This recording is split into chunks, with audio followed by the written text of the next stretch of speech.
asalaamaaleykum wa rahmatullah ab mbégte lu rëy laa am jàkkaarloo ak yéen présenté leen bilan 60 jours ci tey 2 juin 2024 yu président Bassirou Diomaye Faye am ci bopp réew mi en seulement 60 jours gouvernement bii premier ministre Ousmane Sonko jiite taxawal na ay mesures ak ay initiatives yu am solo ngir tabax Sénégal bu gën a neex Sénégal bu jub Sénégal boo xam ne sénégalais bu nekk mën na cee gis boppam. Le 24 mars 2024 54,28% écart bi ci résultat élection présidentielle yi di firi révolution bi peuple sénégalais jaayante ngir xeex nguuru Macky Sall bi caxat-caxatee Sénégal durant 12 ans ci sàcc luubal ndóol rey jaay doole ak toroxal sénégalais yi 60 morts ak plus de 1000 détenus politiques mooy xayma rapport Amnesty International bu mu publier ci situation des droits humains au Sénégal sur la période 2023. Pour la première fois au Sénégal ñu fal ab président ci premier tour ci premier mandat am à l'âge de 44 ans le président Bassirou Diomaye Faye doon 5e président de la République du Sénégal war a tabax nag Sénégal bu bees par rapport ak projet bi ñu jaay sénégalais yi ànd ceeg coalition Diomaye président. Le 2 avril 2024 Ousmane Sonko est nommé Premier ministre par décret 2024-921.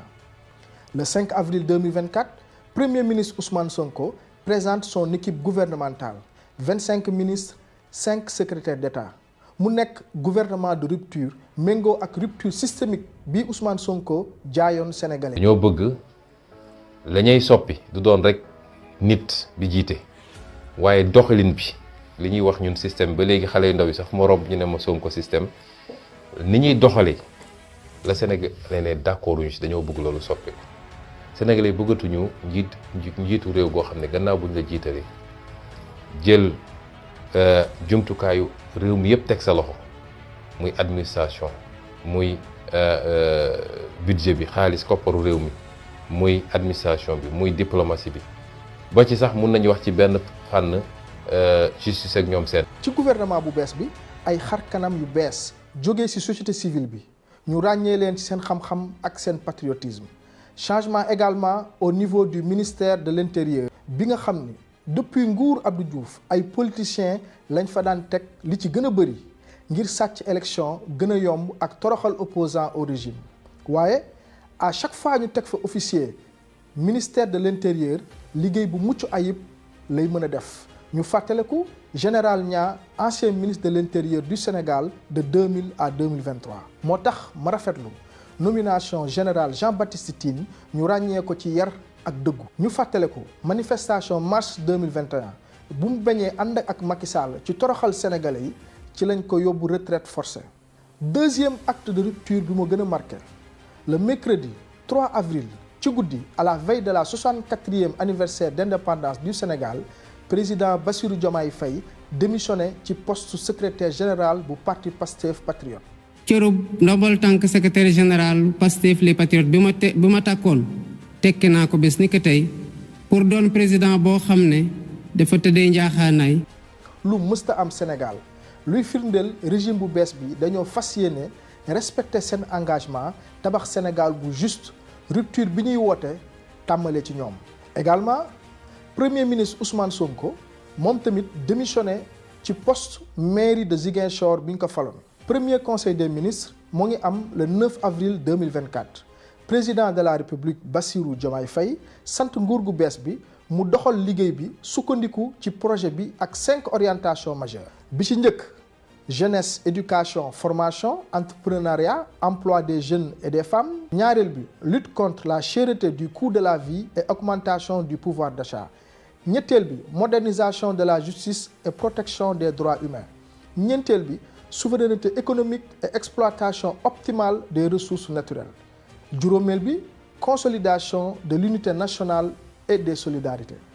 Conseil des ministres bi am 17 avril 2024 président Bassirou Diomaye Faye santaane ay audit ak contrôle financier ngir def ay état des lieux.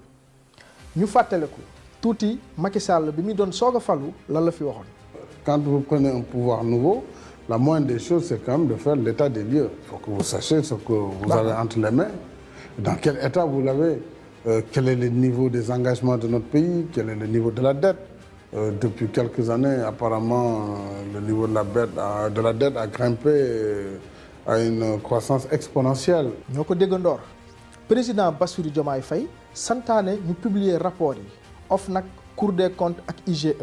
yi Macky Sall doon nëbb sénégalais yi. lii di rapport yi nga xamante ne tamit dañuy jël ay corps de contrôle samp leen ñu mel ni IGE mel ni Cour des comptes mel ni OFNAC ñuy dem defi ji ay rapport yooyu war a dem ci procureur sénégalais yi nga xamante ne ñoo soxla lu leer ci ni ñu saytoo seen alal mënuñu ko gis loolu bu soobee Yàlla dina jeex ci réew mi ndax fu rapport génnatee ci Cour des comptes génne ci OFNAC askan wi dinañ xam rapport bu lu ci buñ ko dee yóbbu ci yoon nag dinañ ko yóbbu ci yoon bu dee am na ñu ca tuumal loolu yoonay wax ndax taqee nañ ci wala taqeewuñ ci. Le 30 avril 2024 OFNAC ak Cour des comptes tàmmale publication yi lu toll ci bis ni tey lu toll ci 75 rapports en 60 jours lu mësta am Sénégal building administratif Prodac pôle urbain de Diamniadio et de Lac Rose ONAS Aquapower ministère de la pêche Covid-19 bu ñu taxawee tuuti ci rapport OFNAC 2023 bu mu publier dalay woon Macky Sall ak ay nitam ak ñi muy àndal naka lañ jàppee woon Sénégal ab benn gâteau d'anniversaire boo xam ni sàcc luubal ànd ak réewoon infraction yi gën a fës bokk na ci escroquerie portant sur des deniers publics faux et usage de faux dans les documents administratifs corruption blanchiment d'argent association de malfaiteurs enrichissement illicite violation des codes de marché public ñu fàttale ko Ousmane Sonko bi muy dénoncé ancien directeur Mamour Diallo dans l'affaire du titre foncier TF 1451R. Dénonciation ndax dénonciation yi bul fàtte ni man maa njëkk a bind ba may bind dama bind IGE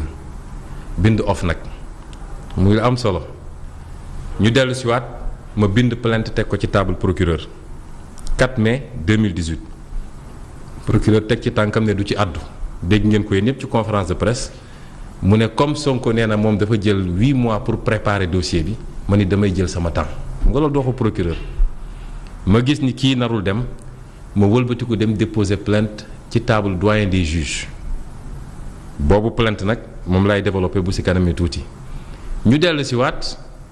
ay mouvement citoyen daje ñoom it déposer seen plainte muy juróomi plainte déjà juróomi plainte yoo xam ne yépp c'est à charge contre Ndeye Mbill mi ak ñi mu àndal mu am benn plainte boo xam ne dinañ ci wax léegi. moom lañ ne plainte nañ ma ko bi Mamour Diallo déposé mooy bu mujjee. yoo jàpp nga ne ay infraction ay infraction pénale loo définir génnee escroquerie génne faux intellectuel génne faux usage de faux génne concussion génne ay preuves yu leer yu ko wone aussi ci définition bi kooku procureur mënatul bañ a informer. pour détournement présumé de 94 milliards de francs CFA taxoon ñu sosol ko bëggoon ko sàkkal pexe waaye nag finalement OFNAC mujjee na ko jox dëgg. le 1er mai 2024 gouvernement Ousmane Sonko daal di jël benn mesure bu salutaire suspendre bépp chantier bu amoon ci littoral bi pour 2 mois ngir saytuwaat lépp. décision bu sénégalais yépp rafetlu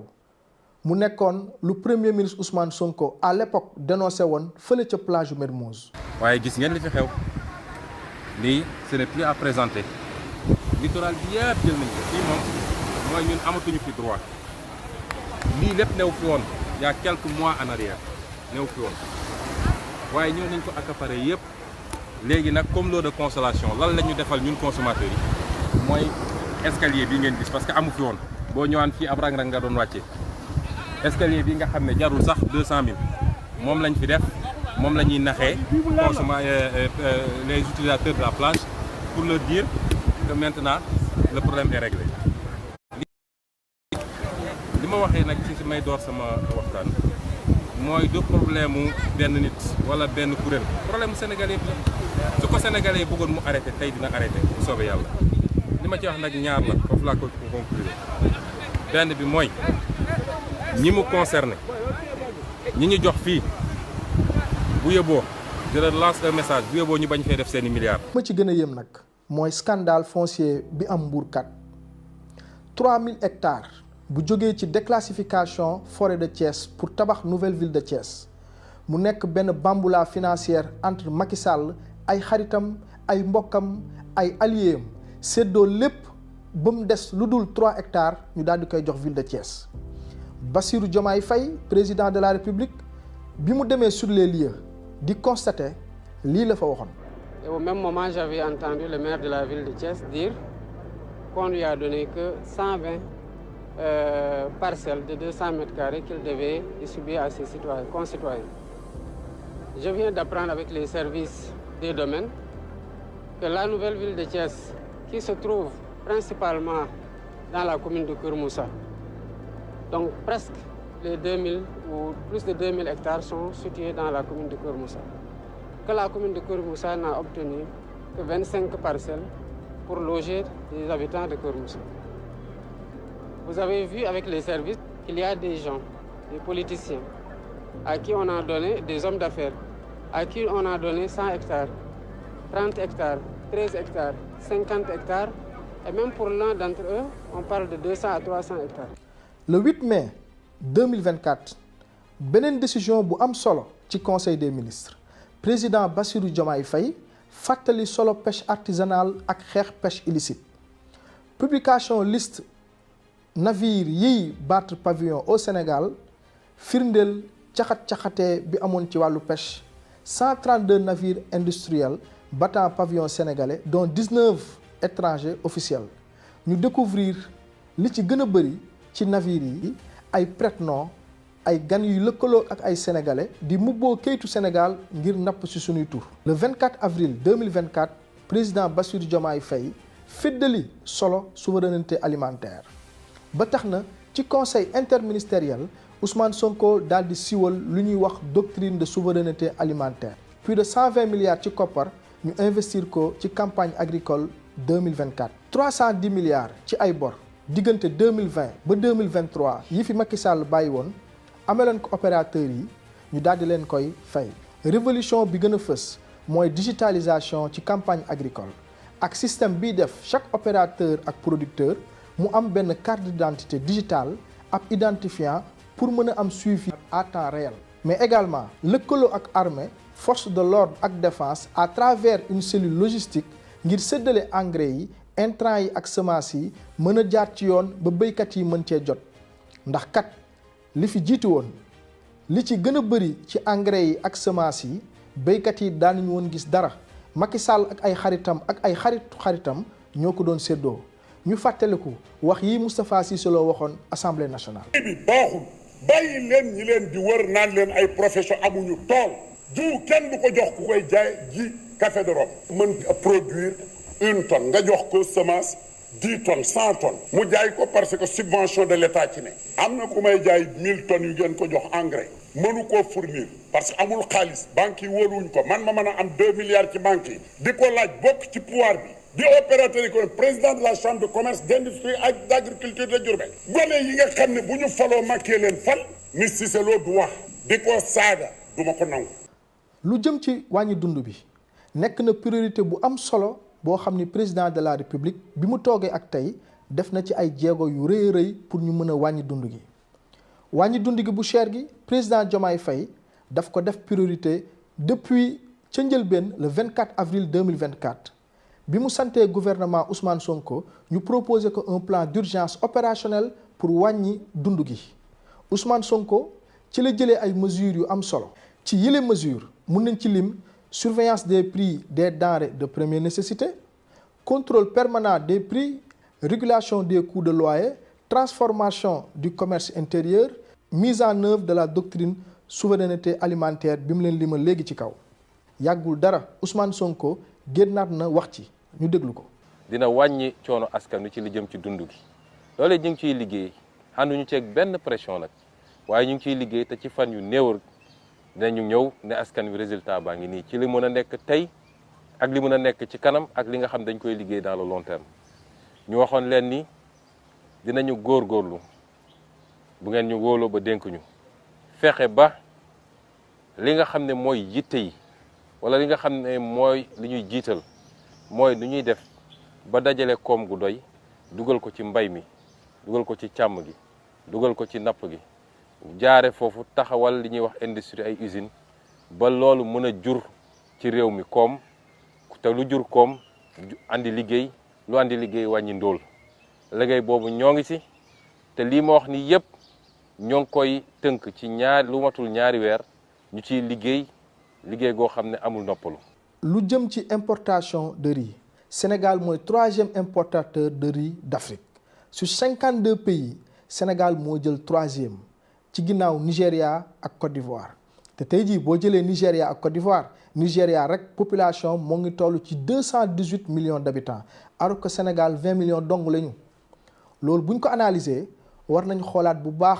naka la ñuy defaraatee sunu toogaay. at bu nekk Sénégal dina dépenser lu toll ci 347 milliards de francs CFA pour jënd ceeb bitim réew dooleel sunu agriculture rek moo mën a tax de manière durable ñu bañ a dépendre ci bitim réew ndax boo leen gëstoo daaw wala daawaat ci géej guerre bi amoon entre Ukraine ak Russie ba ñu bloqué céréales yi ba Macky Sall doxantu woon Ukraine ak Russie ngir jéem a débloqué céréales yi taxoon na njëgu dund bi cher lool moo tax nag il est très urgent ñu fexe soppi sunu ay doxalin fexe ba lépp lu ñuy lekk moo xam lu jëm ci ceeb bi ñu mun ko dundee moo tax doctrine de souveraineté alimentaire bii premier ministre Ousmane Sonko di doxal ci campagne agricole bi mu war a nekk benn réussite boo xam ne de manière durable fii ak lu teg dinañ sentir njëgu ceeb bi wàññi lool ci sunu poche. président Bassirou Diomaye Faye bi mu faloo ak léegi jot na tukki ci juróom-ñeenti réew yu nekk ci biir Afrique di fësal rek intégration africaine ak diplomatie de bon voisinage bi muy woote tàmmalee ci Mauritanie Gambie Guinée-Bissau Cap-Vert Côte d'Ivoire Nigéria Ghana Burkina Faso ak Mali. pour la première fois ñu gis ab président sénégalais bu ñu fal 2 mois après demagul jàkkaarloo ak waa bitim réew nasaraan yi waaye loolu day wane rek ne président Bassirou Diomaye Faye ab solo bu mu jox intégration africaine bi nga xam ne dañ koy woote. bu ñu taxawee seetlu ci Mali bi nga xam ni mooy le premier client du Sénégal en matière d'exportation en 2020 le Mali a accueilli 21% des exportations de marchandises du Sénégal. D'ailleurs président Ousmane Sonko njiitalu Pastef dénoncé na ko UCAD 2 bi mu amee conférence ak Jean-Luc Mélenchon président parti Les Insoumis. Ces relations n'ont pas été toujours fondées, assises sur l'égalité, sur l'équité, sur le respect mutuel.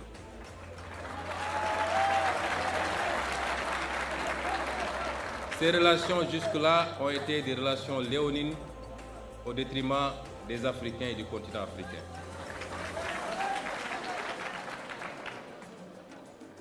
On oublie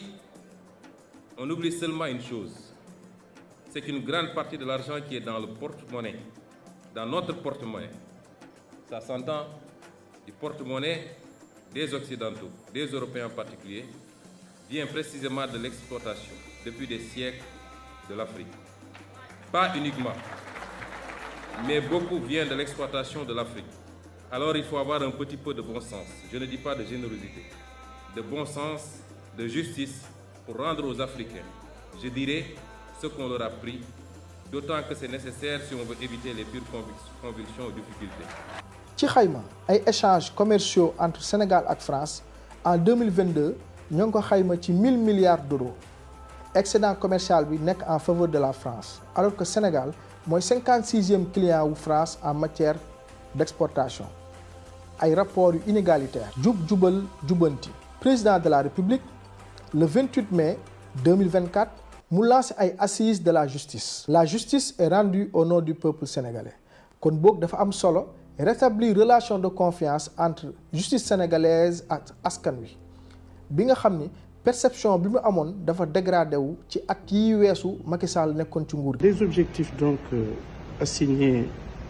à ces assises, c'est d'abord la consolidation d'un système judiciaire indépendant, transparent, efficace au service des populations. Ensuite, il y a l'accélération du processus d'informatisation et de dématérialisation des procédures. Il faut y ajouter, entre autres, la promotion de la bonne gouvernance économique et financière, de même que la reddition des comptes. yeneen mesures yu am solo jël nañ ko lu jëm ci développement économique et social avec l'autonomisation des femmes et la promotion économique ngir renforcer dooleel taxawaayu jigéen yi ci sunu économie nationale mais également ci formation professionnelle ak emploi des jeunes. jël nañ ay mesures également lu jëm ci prévention et gestion des inondations ak nawet bi di ñëw sécurité routière ak transport public pour renforcer la sécurité et la mobilité et le lancement BRT bi ci ay prix yu abordable mais également promotion de la culture, digitalisation et la modernisation de l'administration, promotion de l'emploi et de l'entrepreneuriat pour encourager le secteur privé bi nga xam ni président Bassirou Diomaye Faye recevoiroon na leen le 23 avril ak secrétaire u syndicat yi feddali yéeneem ci créer ay champions nationaux le 2 avril 2024 ba ci tey le 2 juin 2024 60 jours waaye teewul liggéey baa ngi wéy ngir tabax Sénégal bu juste prospère ak souverain di woon ak sénégalais yi ñu continuer di soutenir ak dooleel président Bassirou Diomaye Faye. xam naa nag fii la ñuy yemagum ci fësal liggéey yi nga xam ni président de la république Bassirou Diomaye Faye ak son premier ministre ak gouvernement bi yëpp ñoo ngi koy liggéey pour Sénégal 60 jours lu ko dalee 2 avril 2024 ba ci 2 juin 2024 liggéey yu am solo yoo xam ni jot nañ ko fee liggéey pour tabax Sénégal bu juste prospère et souverain di woo sénégalais yi ñu continuer di soutenir ak dooleel président Bassirou Diomaye Faye premier ministre Ousmane Sonko ak gouvernement am ci liggéey bii ñu sumb ngir soppi Sénégal ndax kat Sénégal ñoo ko bokk te kenn mënu koo xar ñaar. Djibril Gueye président du mouvement Sénégal Dignité pour tous mais également membre de la coalition Diomaye président di leen jox dig daje fan yi di ñëw yeneen ponk ci bilan yii nii ndax li ma fi jot a lim nii li muy bëri jeexagul kon boog di leen ñaan ñu gën a farluwaat jàppale nguur gi jàppale président de la République ci taxawal un Sénégal juste prospère et souverain.